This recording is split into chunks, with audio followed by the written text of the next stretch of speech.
Rentable, fiable, innovant.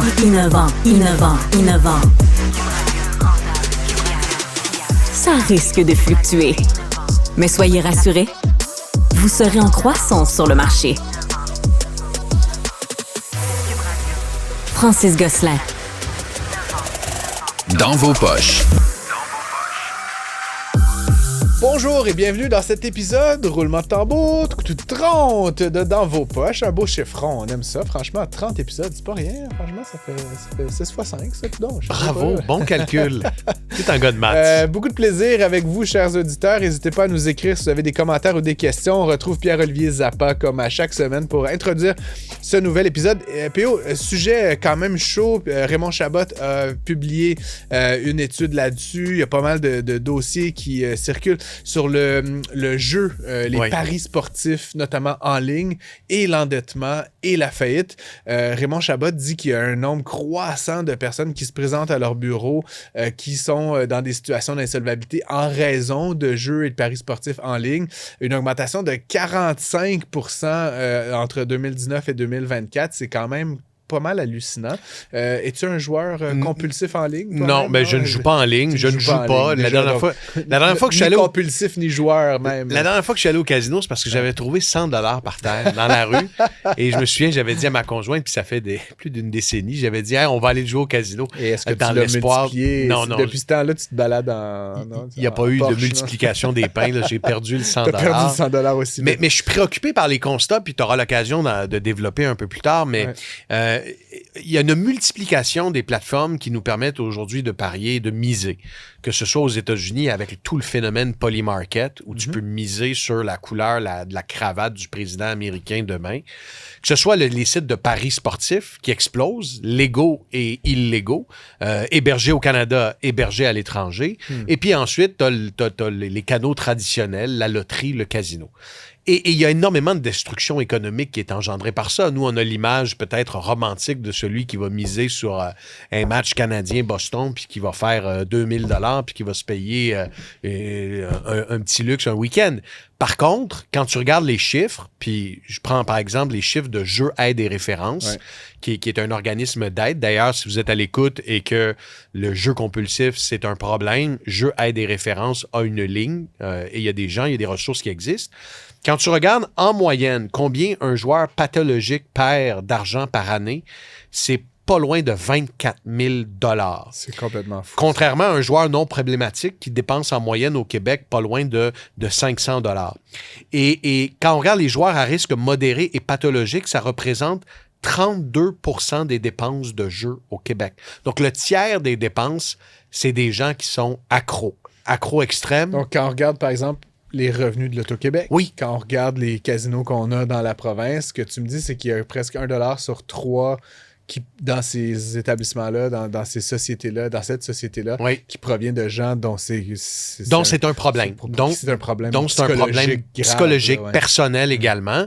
Et je veux te raconter une histoire bien personnelle parce que j'ai été en contact avec le jeu pathologique quand j'étais plus jeune. Le père d'un de mes amis était aux prises avec un problème de jeu.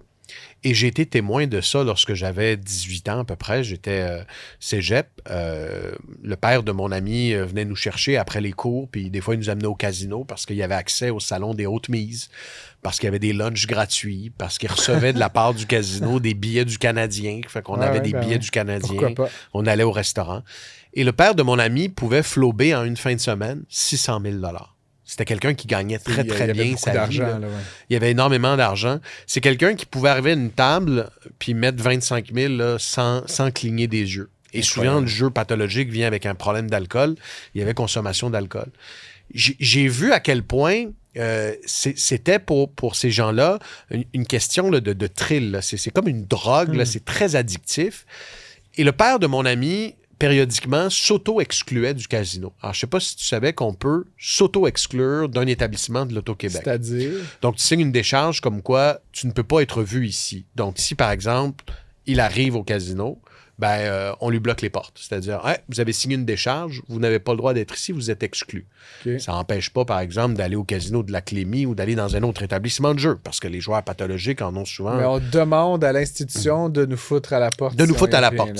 On n'a pas le droit de jouer. Alors, c'est clair. C'est assez particulier. C'est assez particulier, mais c'est une mesure qui est en place pour, des fois, aider les gens. Donc, il s'auto-excluait parfois, mais mettons que l'exclusion se terminait le mardi, déjà, le lundi, il recevait des appels. Seriez-vous intéressé à venir ou à jouer, etc. Donc, du même établissement? Du même établissement. Je ne sais pas si les pratiques ont changé, mais à une certaine époque, le casino attirait énormément.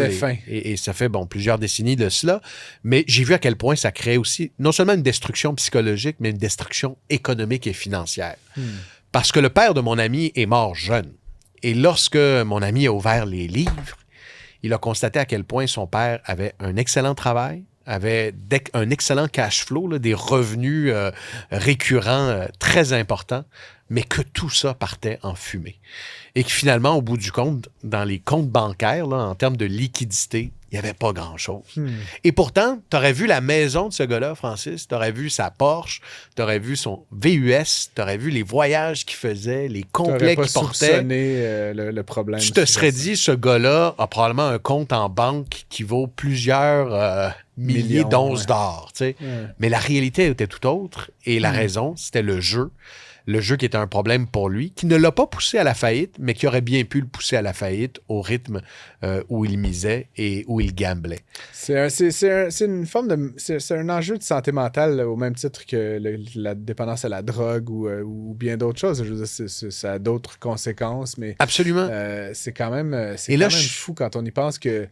Encore une fois, tu sais, c'est la société d'État là, qui facilite et rend ça possible. Puis quand on sait que, tu sais, je réitère, une personne sur 3 qui se présente dans ces établissements-là et pas une personne sur 3, $1 sur 3 est issu d'un problème. Mais en même temps, tu sais, l'Auto-Québec est sensible, puis les campagnes, depuis cette époque, les campagnes de sensibilisation sont plus robustes, sont plus présentes. Je pense qu'il y a un réel accompagnement. Et je ne sens vraiment pas dans la volonté de l'Auto-Québec d'inciter les gens à jouer au point d'en faire un problème. Mais c'est certain. Mais le constat est là, néanmoins. Le constat est là. C'est pas leur volonté, mais dans les faits... Non, dans les faits, c'est là. Ils prennent les dollars quand même. Puis tu as l'Auto-Québec, tu sais, qui offre un environnement de jeu contrôlé, à la fois en ligne et dans les établissements de la société d'État. Mais ensuite, tu as la multiplication de toutes les autres plateformes de jeux. Puis il m'est arrivé un jour dans une soirée de voir quelqu'un qui avait son téléphone ouvert, Francis, puis qui périodiquement commençait à jouer, tu sais, puis là, je voyais, puis tu sais, c'était à coût de dizaines de dollars et tout, puis je dis, qu'est-ce que tu fais là, tu sais? Il dit, je suis en train de jouer sur une plateforme, là, j'ai mis un $500 et je jouais. Je me suis dit, bon, tu sais, quel drôle de... Chacun ses loisirs. Quel drôle de loisir. Et c'est, je pense, cette multiplication des plateformes, entre autres dans le pari sportif, puis dans le pari de tout acabit, qui fait en sorte que le problème du jeu compulsif s'est transformé et que c'est un réel enjeu de finances personnelles pour bien des Québécois. On sous-estime le nombre de Québécois. C'est selon Jeux, Aide et Référence, là, il y a 7 Québécois sur 10 qui jouent à des jeux de hasard. C'est un des taux les plus élevés au Canada. Ce sont des statistiques qui datent quand même d'il y a quelques années. Mais on dit que 3% des joueurs sont à risque modéré ou pathologique. Et donc, quand on prend le chiffre de joueurs potentiellement problématiques au Québec, c'est pas loin de 30 000. Alors, selon les données disponibles. Ça fait beaucoup de monde, à différents degrés de problèmes, évidemment. En tout cas, si vous connaissez quelqu'un dans votre entourage que ça touche, évidemment, avant qu'il ne soit trop tard, Jeux, Aide et Références. Jeux, Aide et Références, parfois c'est pernicieux, parfois ces gens-là se cachent. Il y a une honte associée à perdre des milliers de dollars, par exemple, dans le jeu compulsif, mais il faut briser la honte lorsque ça survient et éviter de finir comme le père de cet ami que j'ai eu dans le passé. On peut consulter aidejeu.ca 1-800-461-0140. On me dit que le traitement est très professionnel, évidemment. Très rapide, confidentiel. Puis évidemment, si il est trop tard, puis que vous arrivez effectivement à la faillite, nos bons amis de chez Raymond Chabot ont tristement, mais... Il y a des solutions qui existent, même avant la faillite. Donc, allez consulter le plus rapidement possible un expert en fiscalité ou en redressement ou en insolvabilité. Ils se feront un plaisir de vous appuyer dans ces démarches. Bonne chance à tous et à toutes. Merci. Merci, Francis. C'est toujours intéressant. Ah, l'argent, ça vous angoisse? Affrontez vos peurs avec le balado Dans vos poches. Francis Gosselin brasse les idées et encaisse les faits. Avec le prix des maisons, le taux d'intérêt, de plus en plus de parents veulent aider leurs enfants à acheter une propriété. Évidemment, on le voit. Je pense que je lisais quelque part que c'était 1/3 des premiers acheteurs aujourd'hui au Canada qui se faisaient aider par leurs parents avec des sommes, là, des fois, qui défient l'entendement. Là, je pense qu'en moyenne, à Vancouver, c'est comme 160 000 $ qui est transféré avant le décès des parents vers les enfants. Au Québec, c'est un peu moins. Les propriétés, même si elles ont beaucoup augmenté, sont encore moins chères qu'à Vancouver. Bref, le don, le prêt, la garantie hypothécaire et la copropriété, c'est une affaire à laquelle on ne pense pas souvent, mais des fois, des parents qui achètent avec leurs enfants. C'est une bonne intention qui peut rapidement devenir un casse-tête pour plusieurs raisons. Ghislain, tu t'es penché là-dessus. Casse-tête fiscal, casse-tête budgétaire, casse-tête familial. Hein, ça mélange pas mal d'affaires. Est-ce que c'est... Tu diras oui, mais est-ce que c'est une bonne idée d'acheter avec ses parents? Ben, la façon avec copropriété, je te dirais non. Puis je t'explique pourquoi. Bon. Parce qu'en étant en copropriété, première raison, c'est quand l'enfant va être capable de voler de ses propres ailes, puis il va dire, OK, maman, je te rachète la partie de la maison. Mais là, la fiscalité va arriver parce que le parent ne demeure pas avec l'enfant, donc il est à l'externe. Donc, lui, sa partie, mettons qu'ils sont 50-50, ben, il va être obligé de revendre ses actions, pas ses actions, mais la partie de sa maison à son fils. Et le problème qu'il y a, c'est la fiscalité. Fait qu'il va avoir une partie fiscale qui va être impliquée donc, grosso là-dedans. modo, j'ai de la misère à comprendre comment ça se passe. C'est sa résidence principale. Fait qu'ils sont tous les deux dedans. OK, dans le parent et l'enfant. Et quand le parent va revendre, ben là, lui, il n'y aura pas d'exemption de gain en capital. Pourquoi? Parce qu'il demeure pas dedans. C'est pas sa résidence principale. C'est pas sa résidence principale. OK, donc là, on présuppose qu'ils n'habitent pas ensemble. Oui. Exactement. On achète avec sans habiter là. Donc, du point de vue du parent, c'est comme un investissement. C'est comme un investissement. Puis quand tu revends, tu payes l'impôt sur le gain en capital. Exactement. Ah, intéressant. Fait comment on fait pour que ça n'arrive pas de même? Fait qu'il faut aller vers d'autres façons. C'est sûr, si tu restes dedans, là, c'est pas pareil. Okay. Mais l'autre façon, c'est d'aller avec, on va dire, un 99-1. Ça le diminue. Fait que l'enfant est un pourcentage. Fait que l'enfant est à 99, le parent est à 1%. C'est sûr que là, il y a de la paperasse chez le notaire à faire ça parce que normalement, c'est prévu 50-50 quand vous êtes dedans. Ma question pour toi, c'est quoi l'avantage à ce moment-là d'être en copropriété? Pourquoi tu ne fais pas juste donner l'argent? C'est la troisième option. mais fait que c'est quoi l'avantage du 1,99 il y a versus des gens, 0,100? On va dire le côté motif. Il y a des gens qui veulent, il y a des parents. On se protège en cas qu'il arrive. Contre tes propres enfants. En cas qu'il arrive. Fait que tu peux pas la vendre sans ta permission. Exactement. Parce que t'es sur le titre de propriété. C'est ça. T'as un genre de droit de regard. Là, tandis que si tu vas avec une garantie hypothécaire, c'est que là, ta maison à toi sert de garantie pour que lui peut acheter. J'ai même un étudiant qui a fait ça 5 fois avec la maison de ses parents. Il a acheté 5 immeubles. Tu vas comprendre qu'il ne reste pas dans 5, là, il reste dans 1, puis les autres, il les a achetés pour louer. Et il y avait beaucoup d'équité sur la maison de ses parents. Ses parents ont accepté, oui, on va donner une garantie hypothécaire.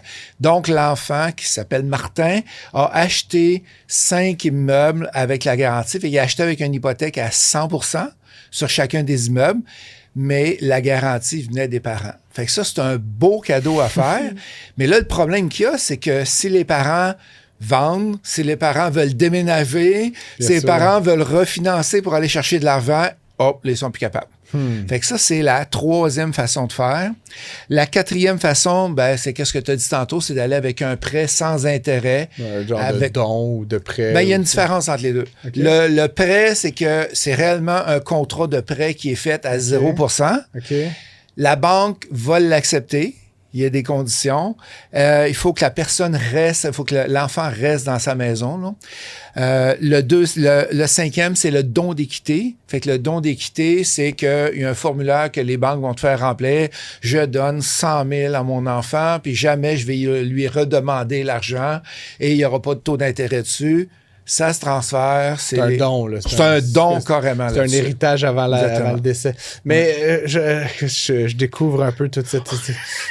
moi, mes parents m'ont pas... ma mère l'aurait fait certainement si elle en avait eu les moyens, mais... pourquoi tu veux faire un prêt à tes enfants à 0%? Encore une fois, tu veux te protéger. Tu veux rappeler le prêt. Voyons, mes parents... Mais je reçois souvent des questions de lecteurs. Tu parlais des parents qui veulent protéger justement leur investissement finalement. Okay. Je reçois souvent des questions de lecteurs qui me disent « J'aimerais aider mon enfant à acheter sa première propriété, mais ils ont peur du conjoint ou de la conjointe. Ils se disent « Si jamais mon enfant a un conjoint, une conjointe qui commence à habiter ensemble, ils ont peur, admettons qu'il y a un mariage ou une union de fait, etc., ils ont peur que le nouveau conjoint ou la nouvelle conjointe parte avec la moitié de la maison et donc avec l'argent qu'ils ont donné.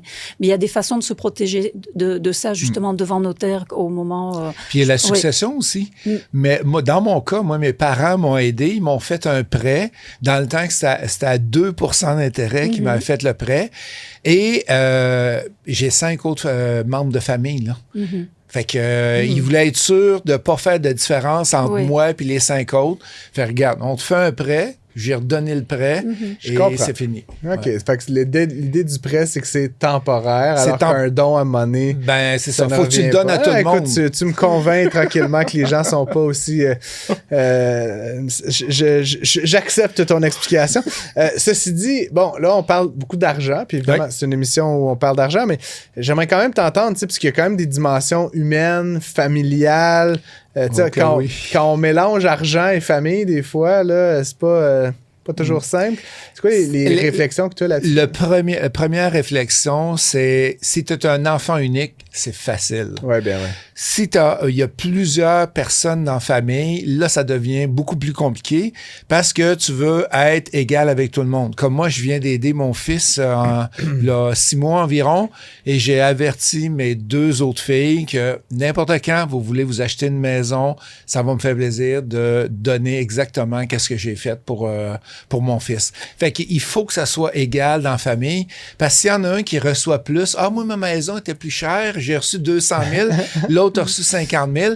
Mais quand arrive le temps de la succession, la planification successorale, il faut que ça soit pensé. Il y a 150 000 de moins qui a été donné, donc faut que ce soit équitable pour tous les enfants et que ça finisse pas en dispute familiale. Je continue de penser que le premier fils devrait avoir plus que les autres. Oui, je vote pour moi aussi. Une autre fois. Donc, c'est lequel de tes fils qui va tout recevoir? Je devine que par le temps qu'ils écoutent des balados de finances personnelles, cette émission ne sera peut-être plus en ligne, mais le cas échéant, ce serait le petit Elliot. Mais c'est pour une autre fois. Pour un parent qui nous écouterait là, actuellement, Ghislain, c'est quoi le premier conseil là, que tu donnerais? Faut-tu parler à un notaire, un fiscaliste? Faut-tu t'appeler toi personnellement? Il y a le planificateur financier. Le planificateur financier va pouvoir aider beaucoup. Et le notaire, c'est plus selon qu'est-ce qui a été décidé. Okay. Là, ils vont le mettre en action. Mais c'est d'être capable aussi de voir c'est quoi les 5 options. Il y a plein de gens qui... Il y en a plusieurs options qui ne savaient même pas qu'il existait non plus. Là. Ouais. Je retiens quand même que dans les questions à se poser, justement, s'il y a plusieurs enfants, c'est sûr qu'il y a une question d'équité, notamment. Tu parlais du conjoint. Là, j'aime bien cette idée-là. Parce qu'évidemment, souvent, on achète à plusieurs. Oui. Hein, c'est ça. Fait que pas le choix. De moins en moins, effectivement. Faut peut-être considérer ça. Parce que sinon, moi, naturellement, j'aurais l'impression que... Tu donnes. Tu fais le don d'équité. Je sais pas, ça dépend de la richesse des gens. Mais qu'est-ce qui arrive si ton deuxième enfant, il est dans 5 ans qu'il achète sa maison, la maison n'en vaut plus que... Fait que là, c'est ça. C'est en proportion? Est-ce que le don que tu fais à tes enfants, si tu indexé à l'inflation, ça? Tu donnes 50 000 à un enfant, 5 ans plus tard, si tu donnes 55 000, c'est-tu le même montant? L'économiste dirait oui. Mais effectivement, non, mais c'est un pensée du bien. Puis, c'est drôle, on délire un peu, mais tu parles de prêt sans intérêt. Là. Ouais. Un prêt sans intérêt d'1 an, c'est pas comme un prêt sans intérêt de 15 ans. Hein, exact, on va se le dire. Là, je veux dire, la valeur de l'argent dans 15 ans, je veux dire, 100 000 $, ça va être quasiment du pocket change, alors qu'un an plus tard, ça vaut plus ou moins la même chose. Donc, puis la dépréciation de la valeur de la monnaie, c'est une forme d'intérêt. Là, si on veut. Puis il faut tenir compte aussi de l'enfant. S'il achète une maison usagée, est-ce qu'il est capable d'avoir de l'argent pour faire des rénovations rénovation ou si c'est maman, papa qui vont rajouter de l'argent sur la mise de fonds en plus. Fait que il y a plein de choses à tenir compte. C'est sûr, si tu achètes un condo ou une maison neuve, normalement, il n'y a pas grand réno dessus. Quoique, ouais. Mais, ouais. Puis là, donc, essentiellement, si je reviens à ta thèse de départ, là, on achète en copropriété. Là. Puis là, mettons, on suit tes judicieux conseils, on fait 99% pour l'enfant, 1 pour le parent. Ça lui donne un droit de refus, là, puis de contrôle un petit peu. Ceci dit, si l'enfant a des difficultés puis qu'il ne paye pas la maison, ou si, je sais pas, il y avait un crash immobilier puis que la maison elle perdait, ou qu'il a mal acheté, ou il y a des vices puis il n'est pas capable de se retourner. Le parent étant sur l'acte de... Il est 100%, et souvent, c'est le plus solvable des deux. Là, il est 100% responsable de tout ce qui va arriver après. Fait que, d'une certaine façon, on fait ça pour se protéger, soit... Mais d'une autre façon, on se met le doigt dans le tordeur, possiblement, de tout ce qui va arriver pour le meilleur et pour le pire, là, ultimement.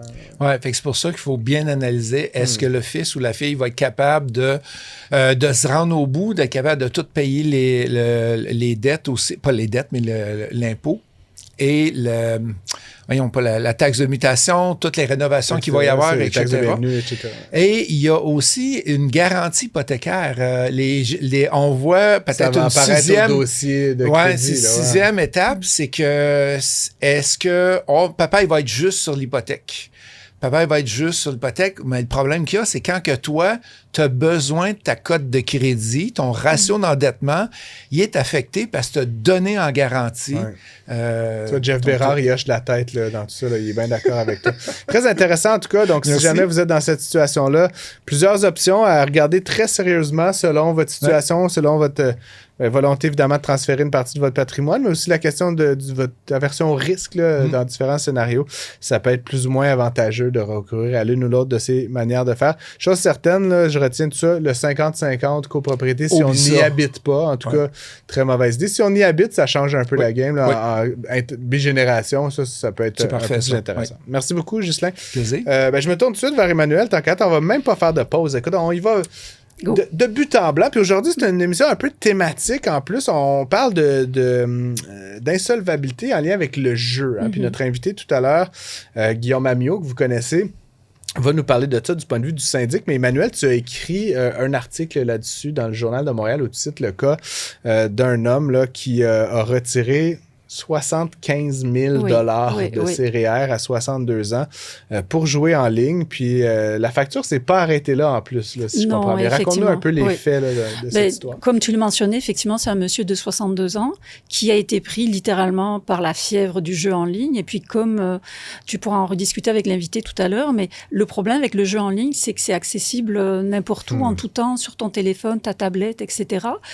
Avant, pour jouer, il fallait aller au casino, il fallait sortir de chez soi, éventuellement... Il y avait un coût en temps, en déplacement. Tu devais aller jouer aux machines à sous à la taverne, etc. Donc, c'est ça demandait quand même un certain effort. Mais là, dans le confort de ton foyer, en regardant quelque chose sur Netflix, tu peux jouer en ligne et puis t'endetter considérablement. Alors, ce monsieur-là avait un salaire de 4 000 $ par mois, mais son salaire y passait au complet. Il jouait tout son argent tous les mois. Donc, comme il n'était plus capable de payer les dépenses et de continuer à jouer, il a commencé à puiser dans sa marge de crédit, 30 000 $. Ça n'a pas suffi, donc il a continué avec ses cartes de crédit, 55 000 $. Puis là, rendu au bout de son crédit, il a retiré 75 000 $ de ses REER. Donc, la totalité de ses REER. D'un coup. Fait un peu de temps. Là. C'est ça, exactement. Pour donc, pouvoir dans une année. Oui, pour pouvoir continuer à jouer. Donc, il s'est retrouvé... Donc, il a payé de l'impôt. Exactement. Donc, il s'est retrouvé avec de l'impôt à payer parce qu'évidemment, quand on retire des REER, il faut payer de l'impôt. Donc, plusieurs milliers de dollars. Je ne sais pas exactement quel était son taux d'imposition, mais il a payé quand même cher. Donc, il s'est retrouvé avec des dettes de 147 000 $. 147 000. Oui, plus le 64... Enfin, complètement délirant. C'est fou l'argent qui est passé là-dedans, mais tout ça en quelques... Le problème, c'est je crois que les gens n'ont pas l'impression qu'ils sont en train de parier parce que c'est juste un clic.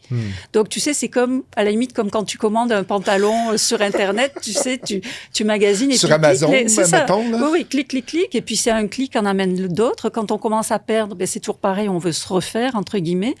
Donc, les paris ne cessent pas et puis il s'est retrouvé dans cette situation-là. 75 000, taux marginal 37,5, taux effectif 32 là, à peu près. Là. Fait qu'il a dû payer pas loin de 26 25 000 d'impôts là-dessus s'il l'a retiré d'une shot. Évidemment, il y a peut-être des déductions, mais ça donne quand même un ordre de grandeur d'impôts à payer. Ouais. Surtout pas loin de la retraite, à 62 ans. Sa retraite, ça. Oui. Puis c'est ça l'autre affaire, c'est que 75 000 là, le monsieur avait 62 ans, mais ça dans 10 ans, là, avec des petits rendements, pépère à 5-6 ça aurait valu peut-être 100 quelques mille dollars. Donc, c'est vraiment une grosse somme d'argent dont il se privera à la retraite. Il fragilise sa retraite considérablement. Il n'aura pas le temps de récupérer. Alors donc, comme ce monsieur était propriétaire d'une maison et d'une voiture sur lesquelles il payait un prêt hypothécaire et un prêt auto, il a commencé, il a pris du retard dans ses paiements, donc il a commencé à être harcelé par les créanciers, et donc il s'est retrouvé chez un syndic autorisé en insolvabilité pour trouver des solutions parce qu'il avait peur de perdre sa maison et sa voiture. Donc la seule option dans son cas, compte tenu de sa situation, de son salaire, de son niveau d'endettement, c'était de faire une faillite. Pas d'autre choix. La faillite. Pourquoi? Parce que la proposition, ça marchait pas. Il était trop endetté et il n'avait pas de capacité de rembourser non plus. Et puis surtout, il aurait pu éventuellement perdre sa maison parce que les syndics auraient pu, les créanciers auraient pu préférer la récupérer, la revendre pour récupérer de l'argent. Donc la faillite, ça lui permettait quand même de se protéger. Il a pu rattraper son retard dans ses paiements hypothécaires et dans son paiement de prêt auto, ce qui fait qu'il a pu conserver ses biens. Pour autant qu'il continue évidemment à rembourser tout ça. Dans son cas, la faillite a duré 21 mois. Normalement, c'est 9 mois pour une première faillite. Mais lui, compte tenu de ses revenus, ça faisait en sorte qu'il a fallu étirer la faillite sur plus longtemps. Alors, évidemment, à la clé, il a réussi à se débarrasser de toutes ses dettes, mais par contre, il s'est retrouvé avec une cote R9 dans son dossier de crédit, la pire, et ça pendant 6 à 7 ans, en plus des 21 mois. À 62 ans. À 62 ans, voilà. Ça doit être drôle au refinancement, ça, d'ailleurs. Écoute, je sais pas. J'en sais rien. Puis en plus, d'après ce que j'ai compris, il avait quasiment pas d'équité sur sa maison. Parce que, voilà, donc je ne sais pas comment il va faire au renouvellement. Il n'a pas d'équité. Enfin, j'espère pour lui vraiment qu'il ne va pas retomber dans l'enfer du jeu. C'est ça, l'histoire ne dit pas, mais est-ce qu'il a arrêté de jouer au moins? Aux dernières nouvelles, passé à travers toute cette enfer de syndics. Enfin, les syndics sont sympathiques, mais c'est quand même une période difficile quand même. De merde. T'as pas vraiment envie d'aller même s'ils sont sympathiques, t'as pas envie de te retrouver là. Mais les syndics, il y en a beaucoup qui vont fournir aussi des pistes pour aider les gens à s'en sortir. Donc, je pense que ce monsieur-là est allé chercher de l'aide psychologique pour se sortir de sa dépendance. Parce que sinon, c'est ça, la dépendance, quelle qu'elle soit, tu finis par retomber dedans si tu vas pas chercher d'aide. Et puis, dans son cas, il lui reste plus grand-chose. Mais j'ai entendu parler, moi, qu'il y avait de la dépendance aussi au site Amazon. Il y a des... Non, je suis sérieux. Ah, oui? Il y a des gens qui dépensent, puis ils regardent pas. Les achats sont tellement reliés. Oui, ça y est, montre-nous tes derniers achats sur Amazon. C'est ça. Je me contrôle. D'ailleurs, j'ai fait une cure de désintox. 3 mois sans Amazon. Ça m'a fait... mon Dieu, 3 mois sans... Donc, tu as commandé sur d'autres sites? Un peu, mais c'est plus compliqué. Il y a des frais de livraison et tout. Mais c'est l'autre affaire que je faisais. Puis, honnêtement, c'est une... Tu sais, tu parlais dans le jeu, là. Puis on rigole, mais c'est sur une bonne piste. Le jeu, il y a la question de l'accessibilité. Amazon, c'est la même chose, là. Quelqu'un me parle d'un livre. Achète ce livre-là, on va s'en aller là-bas. Tu sais, je me ramasse avec des piles de livres. Tu sais, ils sont tous objectivement bons, mais tu sais, ma capacité avec des jeunes enfants de lire un livre par semaine, tu sais, on se calme. Je me ramasse avec plein d'affaires. Et donc, ma cure, pour vous en parler. Partage ça avec nous, Francis. Non, mais c'était intéressant. Comme le jeu, donc, je me faisais des listes sur mon téléphone de choses que j'avais de besoin. Tous les besoins sont relatifs, mais puis ça allait de, tu sais, un bout de tuyau en plastique pour la piscine de 3 pouces, puis un livre. Puis à un moment donné, là, tu sais, tu vas chez Canadian Tire, puis comme là, tu trouves 3 de ces affaires-là. Fait que t'es coches, tu les enlèves de la liste. Mais il y avait comme toujours des choses. Et honnêtement, sur 3 mois, j'ai beaucoup moins dépensé. Juste parce que tu sais, c'est pas... J'ai pas de difficulté financière. Mais tu sais, j'ai réalisé qu'après 3 mois, l'absence de facilité avait fait qu'il y a des choses que j'ai jamais... Finalement, tu sais, beaucoup des livres en anglais, tu sais, à moins d'aller dans une librairie Indigo, tu sais, très spécifique. Tu sais, il y a pas ça à ma petite librairie de quartier, là. Des affaires de même que je finissais jamais par retrouver. Puis, je vais le dire, comme je suis pas un grand fan d'Amazon Inc., là, tu sais, je trouve quand même que c'est une entreprise qui fait presque autant le mal que le bien, mais c'est la facilité, tu sais, t'as besoin besoin d'un bouchon de bain 1 pouce parce que le bébé, il l'a mis dans sa... Tu sais, c'est comme ça. Le bébé l'a avalé. C'est là demain, tu sais, c'est comme... essaye de trouver ça dans une quincaillerie, tu sais. Puis là, écoute, on va faire partage une heure ton vécu. Non, mais là, tu trouves un bouchon, tu retournes à la maison, c'est pas la bonne taille. C'est comme... Combien de demi-heures de ma vie je vais perdre à là, je mesure, là, mais c'est comme... Bref. Non, mais je partage, écoute, et puis des fois, on n'a pas le temps. Tu sais, tout simplement, par exemple, je me lève le matin, bon, maman, on n'a plus de comprimé d'échinacée, puis je suis enrhumée. Bon, j'ai pas le temps d'aller à la pharmacie, je le commande et je sais qu'on l'aura demain matin. Récemment, on est tout le temps là-dessus, c'est infernal. Un des trucs que j'utilise, c'est que je le laisse dans mes désirs, dans la boîte d'Amazon pendant 2 jours. Au bout de 2 jours, je le veux encore, je l'achète. Avant les téléphones, hein, je sais pas, quelqu'un m'avait raconté ça, à l'époque où on pouvait acheter des affaires sur Internet, là, les premiers balbutiements du commerce électronique, et qu'on n'avait pas de téléphone, tu pouvais mettre ta carte de crédit dans un boc de bière au congélateur. Puis là, si tu voulais acheter quelque chose, tu mettais le boc sur le comptoir, puis si, quand la carte était dégelée, tu avais encore envie de l'acheter, là, tu pouvais... Mais aujourd'hui, on peut plus faire comme un obstacle. Là, attends, clic, tu sais, c'est déjà... Non, on peut plus faire ça. Notre numéro de carte est enregistré dans l'ordinateur. Revenons à notre histoire de jeu, mais c'est vrai que, bon, plus facile, un peu... On va en parler aussi dans quelques instants avec notre ami Guillaume Amiot. Dans le cas qui nous intéresse, là, qui est celui que tu as documenté, Emmanuel, est-ce que tu sais un peu comme... Tu sais, je suis toujours intéressé. C'est quoi le déclic, là, à un moment donné? Est-ce que c'est un membre de sa famille? Est-ce que c'est lui qui, tu sais, a essayé de payer son épicerie, il pouvait plus? Tu veux dire au niveau... C'est quoi le moment où t'es comme... quand tu reçois des mises en demeure. Ouais. Quand les huissiers sont à la porte et tout. Ouais. Il a eu peur de perdre sa maison. Ça a été ça le déclic. Il s'est dit, je vais être à la rue à cause des jeux en ligne. Donc, ça a été le déclic. Et puis, c'est ça qui a fait en sorte qu'il est allé chercher de l'aide. Parce que sinon, j'ai l'impression... C'est dommage parce qu'en fait, idéalement, quand on commence à être endetté, il faut aller chercher des solutions rapidement pour éviter... Possible, parce que plus on prend tôt dans le processus et plus on a accès à des solutions qui feront moins mal à notre dossier de crédit. Par exemple, une proposition de consommateur, ça aurait fait moins mal à son dossier de crédit. Avançant, éventuellement, on peut faire une consolidation de dette, mais plus t'attends, plus t'enfonces, plus ton niveau d'endettement augmente, plus ton dossier de crédit va égoutter. Donc, le plus tôt possible. Je trouve que, on va se laisser là-dessus, mais tu sais, dans ces histoires-là, le jeu qui mène à une espèce de déchéance là, presque totale, il y a comme, tu sais... C'est narrativement intéressant, là, ça ferait des bons films, là, mais c'est comme ça commence petit à petit, une application, bonasse un peu, tu fais ça en regardant d'autres choses, puis là, soudainement, ça devient comme ta paye, puis le moment que tu retires ton REER, je sais pas, la banque a de j'imagine, il a dû aussi, peut-être qu'on ne le sait pas, mais il a peut-être emprunté de l'argent à ses proches aussi. Puis c'est drôle parce que c'est comme une tu sais, je parle d'un crescendo narratif, c'est comme un crescendo totalement délirant. Puis il y a comme une chute vraiment brutale à la fin, que c'est comme en un instant. Ça fait scénario de film. Ça fait scénario de film. Puis après, t'as comme la petite musique, le violon, là, puis là, il reprend le dessus. Il reprend sa vie, puis c'est comme si c'était pas arrivé, mais là, il y a 75 000 derrière de moi. Bref, très bonne histoire. C'est ce que j'essaie de te dire, Emmanuel, finalement, indirectement. Mais peut-être pour finir, juste un petit point que je voudrais rajouter. Tu disais quelle est la cause, en fait, à quel moment on s'en rend compte, mais aussi quelle est la cause de départ. J'ai lu récemment un article dans un quotidien que je ne nommerai pas, mais qui expliquait qu'une des raisons pour lesquelles les gens se retrouvent dans des situations d'endettement ou alors de fraude amoureuse, d'arnaque, etc., c'est la solitude. La solitude. Donc, notamment chez les personnes âgées, qui sont soit séparées, soit veufs ou veuves. Donc, peu de contacts sociaux. La solitude, ça fait en sorte que tu passes beaucoup de temps devant ton ordinateur. Des fois, tu n'es pas bien informé, tu es crédule, ou alors tu penses que tu as rencontré l'amour de ta vie sur Internet, et puis voilà. Kate Moss, là. Oui, c'est ça, Kate Moss ou Brad Pitt, il y a une histoire comme ça. Donc les gens, tu sais, la solitude, ça fait en sorte qu'on peut tomber dans des pièges comme ça. C'est triste. Tout à fait, bien triste. Et puis, si vous souffrez de solitude, vous pouvez nous écrire. On répond.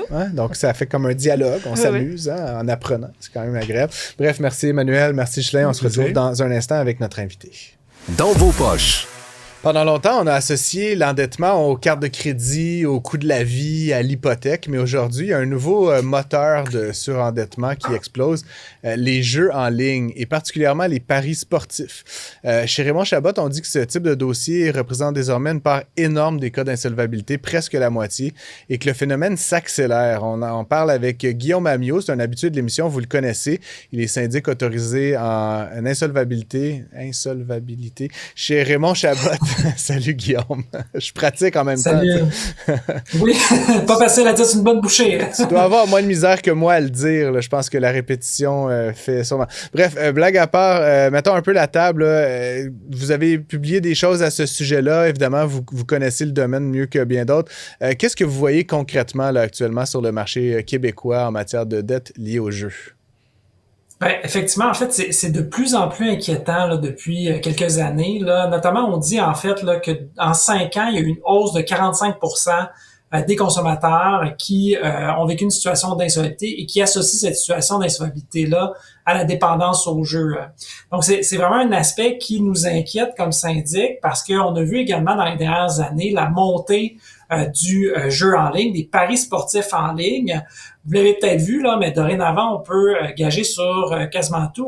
Autant le match que qu'est-ce que notre ami Trump va faire ce soir avec le conflit en Iran. Donc, c'est rendu une situation qui est assez, pour certains, banalisée, mais qui apporte son lot de risques pour les gens qui ont une tendance à être dépendants des jeux en ligne et des jeux d'argent, en fait, de façon plus large. Tu parles justement de cette notion d'accessibilité. Justement, tu sais, je sais pas si vous avez posé un diagnostic là-dessus, mais tu sais, entre la pub, l'accessibilité, la gamification, comme on l'appelle, là, des applications, pourquoi est-ce que ça explose là, maintenant, ce type de dossier-là, selon toi?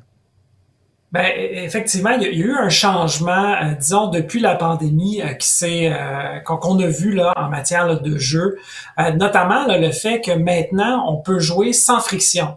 Vous savez, à une époque là où on voulait là aller s'acheter un billet de loterie, ben il fallait se déplacer, il fallait aller au dépanneur pour pouvoir acheter notre billet de loterie. Ben maintenant, en fait, on l'a au bout de notre téléphone. Donc avec notre téléphone, qu'on a accès 24 heures sur 24, 7 jours sur 7, en l'espace d'un clic, on peut dépenser des sous pour être en mesure, là, justement, de faire une gageure sur la game de hockey de ce soir. Là. Donc, c'est quand même une situation qui demeure inquiétante parce que cet accès-là qui est tellement facile, ben les gens qui ont plus de difficultés, disons, à s'auto-réguler en matière là, de jeux en ligne, ben, peuvent être amenés à surdépenser. Puis des fois, ben, les 5, 10, 15 $, des fois, on en parle souvent là, au niveau du budget, mais des fois, c'est les petites dépenses qui s'accumulent là, à la fin du mois qui font une grande différence. Ouais, 10 $ par jour, 15 $ par jour à la fin du mois, ça fait la différence des fois entre boucler son budget ou non.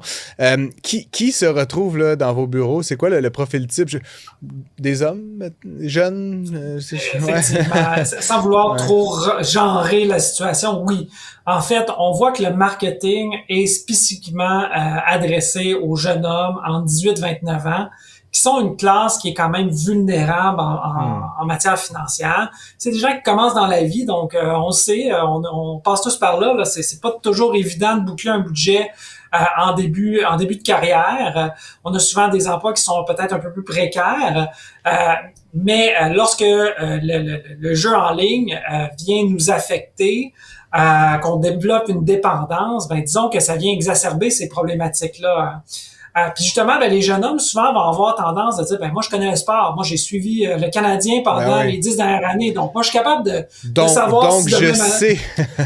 Je sais. Ghislain Hoche de la... Ghislain, lui aussi. Il va-tu marquer son 50e but? Au moment où vous allez écouter cet épisode, probablement qu'on aura la réponse. Mais est-ce que le taux de scolarité a un impact pour les gens qui sont adeptes du jeu en ligne? En fait, j'ai pas fait d'études empiriques là-dessus, mais moi, je dis qu'en fait, il y a toutes les tranches de la population qui sont visées là-dessus. Okay. Donc, dans le sens que oui, des gens très, très scolarisés peuvent aussi là, avoir cette dépendance au sport-là, paris sportif, pas au sport. Vaut mieux avoir une dépendance au sport, effectivement. Ouais. Que des gens qui, disons, ont une plus faible scolarité. Je vous dirais que parfois, là où ça vient, ben, les gens qui vont avoir une plus grande scolarité, ben des fois vont aller chercher peut-être de l'aide plus rapidement lorsqu'il y a une problématique financière. Donc, ils vont savoir que peut-être leur situation est plus problématique plus facilement. Donc, c'est peut-être ça qu'on voit un peu plus dans nos bureaux. Mais je vous dirais autant toutes les facettes des gens qui sont aux études, des gens, des universitaires, des gens dans un travail plus physique, là, on va les voir là, avec le téléphone. Le téléphone cellulaire, c'est beaucoup démocratisé. Donc, c'est sûr que cet accès-là aux jeux en ligne est important.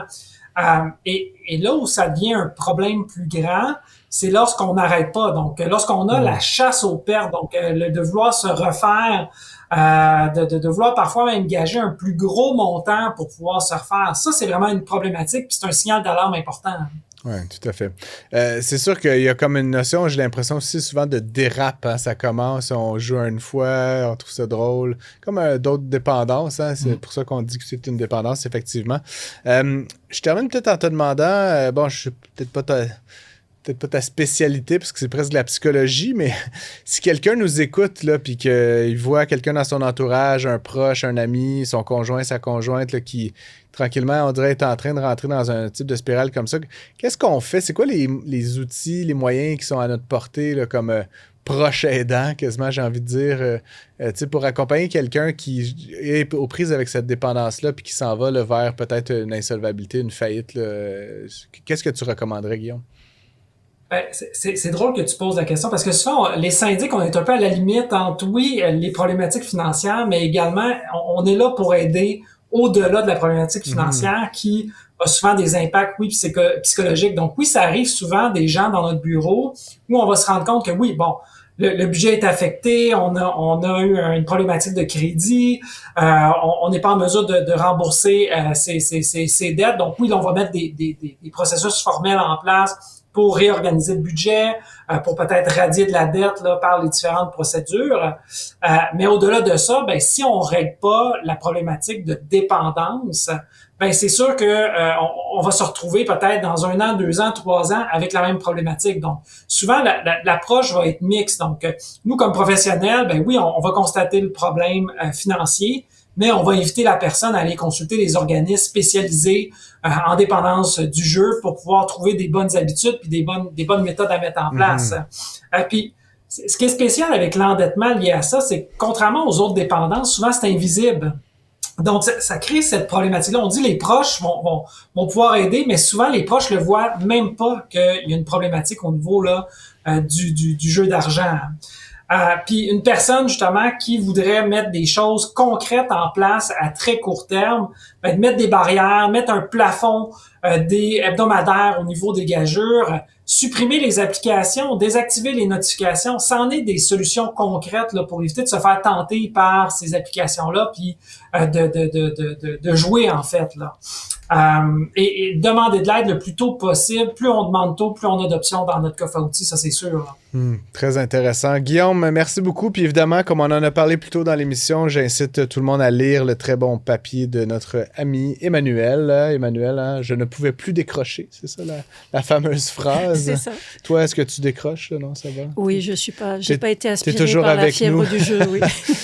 Guillaume, merci. C'est toujours plus drôle de t'avoir en personne, mais on te prend dans toutes les conditions, évidemment. Et puis pour ceux et celles qui nous écoutent depuis le début de notre beau programme aujourd'hui, si vous avez des questions, si vous souhaitez réagir, nous soumettre des idées, comme on le voit de plus en plus d'ailleurs, n'hésitez pas à le faire en nous écrivant à nos adresses courriel respectives, en lisant la section argent du journal où mes 2 collègues ont écrit ces derniers jours, évidemment. Et sinon, évidemment, je pourrai recueillir toutes vos doléances, mesdames et messieurs, francis.gosselin@quebecormedia.com. Je salue l'équipe de Cube en studio, évidemment, Jeff, Phil, Askandar, merci les gars. Toujours un plaisir de pouvoir compter sur votre aide et votre appui. Si vous voulez les contacter pour vos récriminations à leur endroit, là, ça c'est leurs affaires, vous pouvez leur écrire à pub@cube.ca. Mais blague à part, si vous voulez devenir partenaire de l'émission, si vous voulez lancer votre propre balado, il est possible de faire la location des installations. Même adresse, pub@cube.ca. Le balado est disponible en vidéo et en audio, comme vous le savez, sur toutes les bonnes plateformes. Cube.ca pour commencer, mais toutes les autres, et sur la chaîne YouTube de Cube. Puis je termine en vous rappelant que Dans vos poches est aussi diffusé à la radio et à la télé tous les samedis et tous les dimanches. Je vous dis à très bientôt pour un prochain épisode.